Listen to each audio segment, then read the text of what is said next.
नमस्कार, Marathi kitchen creation या YouTube चॅनलवर मी सुनीता तुम्हा सर्वांचे मनापासून स्वागत करते। आली आली दिवाळी, करा हो शंकरपाळी या उक्तीप्रमाणे दिवाळीची सर्वात पहिली रेसिपी शंकरपाळी आपण येथे पाहणार आहोत। सर्व टिप्ससह येथे मी शेअर केलेले आहे। लाटी सुद्धा अगदी कशी छान अशी लाटायची आणि कट करायची ते सर्व आपण या रेसिपी मध्ये पाहणार आहोत। तुम्ही येथे पाहू शकता की शंकरपाळी अगदी दुप्पट तिप्पट आपली टम्म फुगलेली आहेत आणि अतिशय खुसखुशीत अशी झालेली आहे। हे पहा, कोणी सहज खाऊ शकतो या पद्धतीने ही शंकरपाळी बनवलेली आहेत। ताटामध्ये वाढल्यानंतर कोणाला कळणार नाही की ही घरी बनवली की बाजारातून विकत आणलेली आहेत। आता सर्वप्रथम गॅसवर एक पातेले ठेवून त्यामध्ये आपल्याला एका वाटीने मोजून 2 वाट्या पाणी घालून घ्यायचं आहे। आता ज्या वाटीने पाणी मोजून घेतलेलं आहे त्यानेच आपण सर्व साहित्य येथे मोजून घेणार आहोत। पाणी छान गरम झाल्यानंतर अर्धा वाटी पाणी आपल्याला बाजूला काढून ठेवायचं आहे। गरज लागल्यास हे आपण वापरू शकतो। आता त्याच वाटीने मोजून 1 वाटी साखर आपल्याला या पाण्यामध्ये घालून घ्यायची आहे। त्यानंतर येथे आपण 3 चमचे साजूक तूप घरी केलेलं घालून घेणार आहोत। तर तुम्हाला एका वाटीसाठी 1 वाटी साजूक तूप सुद्धा तुम्ही येथे घालणार आहोत, पण आपण फक्त 3 चमचे येथे साजूक तूप वापरणार आहोत। तर या पद्धतीने हे सर्व साहित्य घातल्यानंतर पाण्याला येथे छान अशी उकळी येऊ द्यायची आहे। साखर छान येथे आपल्याला विरघळू द्यायची आहे, परंतु याचा पाक तयार करायचा नाही। आता साखर छान विरघळल्यानंतर येथे आपल्याला गॅस बंद करायचा आणि हे छान असं आपल्याला कोमट करून घ्यायचं आहे। आता साखरेचा पाक कोमट होईपर्यंत येथे आपल्याला बाकीचे साहित्य चाळणीमधून चाळून घ्यायचं। 1 वाटी बारीक रवा सर्वप्रथम आपण चाळून घेतलेला आहे।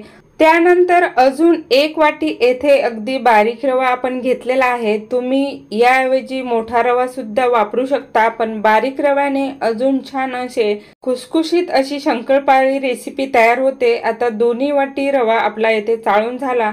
त्यानंतर 1 वाटी मैदा येथे आपण काढून घेतलेला आहे।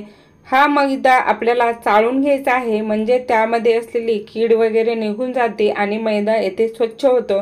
तर या पद्धतीने 2 वाटी रवा आणि 1 वाटी मैदा आपण चाळून घेतला। त्यानंतर सर्वप्रथम हा आपल्याला कोरडा मिक्स करून घ्यायचा आहे। आता येथे मी ताट घेतलेला आहे, तुम्ही याऐवजी परात सुद्धा घेऊ शकता। आता मध्यभागी थोडीशी जागा करून आपल्याला तयार करून घेतलेला साखरेचा पाक यामध्ये घालून घ्यायचा आहे। तर अगदी कोमट झाल्यानंतर हा पाक यामध्ये घालून घ्यायचा आहे। तर हा पाक गरम असल्यामुळे सर्वप्रथम आपल्याला चमच्याच्या साहाय्याने थोडं थोडं या रवा मैद्यामध्ये मिक्स करून घ्यायचं आहे। तर हे पहा, या पद्धतीने आपल्याला थोडा थोडा पाक घालून रवा मैदा येथे छान असा भिजून घ्यायचा। त्यानंतर हाताला सोसवेल असं झाल्यानंतर आपल्याला हे हाताने छान असं मिक्स करून घ्यायचं आहे। तर या पद्धतीने येथे आपल्याला हे सर्व पीठ शंकरपाळीसाठी छान असं भिजून घ्यायचे आहे। गरज पडल्यास यावर अजून मैदा घालून छान असा घट्टसर गोळा तयार करून घ्यायचा।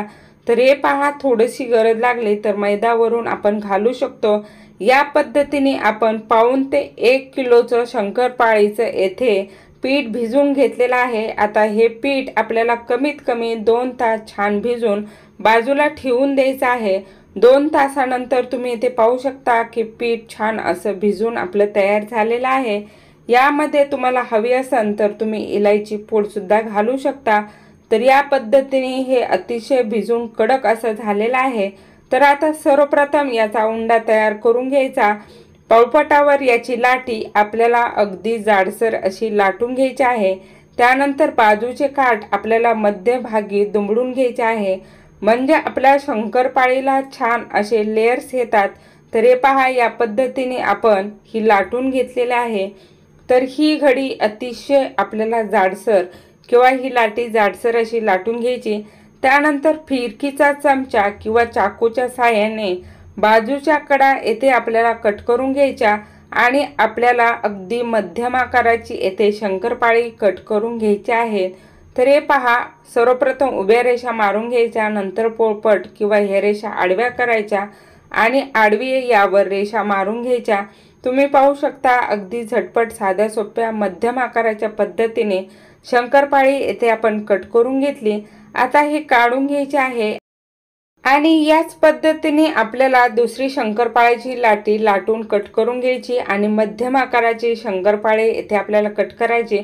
आता सर्वप्रथम लाटी वाकडी तिकडी जरी तुम्ही लाटली किंवा त्याच्या कडा जरी फुटल्या तर या पद्धतीने चौकोन तयार करायचा आणि हा चौकोन आपल्याला व्यवस्थित असा लाटून घ्यायचा। तर हे पहा, या पद्धतीनेच आपल्याला हा चौकोन जाडसर असा लाटून घ्यायचा आहे। तर आता या शंकरपाळीच्या लाटीचा आकार चौकोनी असल्यामुळे मी ही चौकोनामध्येच लाटून घेणार आहे। तर शंकरपाळीची लाटी आपल्याला कधीही पातळ लाटायची नाही, त्यामुळे शंकरपाळी नेहमी कडक होतात। मध्यम आकाराचीच लाटी लाटून घ्यायची म्हणजे शंकरपाळी छान अशी खुसखुशीत होतात। या दोन्ही बाजूच्या ज्या कडा आहेत ज्याला आपण लेयर मिटवलेल्या आहेत त्या आपल्याला कट करून घ्यायच्या आहेत आणि त्यानंतर मध्यम आकाराची पुन्हा आपल्याला शंकरपाळी येथे कट करून घ्यायची आहेत। सर्वप्रथम आपल्याला उभ्या रेषा मारून घ्यायच्या, नंतर पोळपाट आडवा करायचा आणि आडव्या सुद्धा रेषा आपल्याला मध्यम आकाराच्याच करून घ्यायच्या आहेत। आता याच पद्धतीने बाकीच्या लाट्या लाटून आपल्याला शंकरपाळी करायच्या आहेत। गॅसवर एक कढई ठेवून त्यामध्ये सर्वप्रथम एक शंकरपाळी घेऊन आपल्याला घालून घ्यायची आहे। अगदी मध्यम आकाराची शंकरपाळी येथे घालून घेतल्यानंतर तेल कसं तापलं आहे हे समजतं। छान असे लालसर होईपर्यंत पहिले शंकरपाळा आपल्याला तळून घ्यायचा। त्यानंतर झाऱ्यावर आपल्याला शंकरपाळ्या घालून घ्यायच्या आणि त्या शंकरपाळ्या तेलामध्ये सोडून द्यायच्या म्हणजे शंकरपाळ्या व्यवस्थित अशा तेलामध्ये जातात।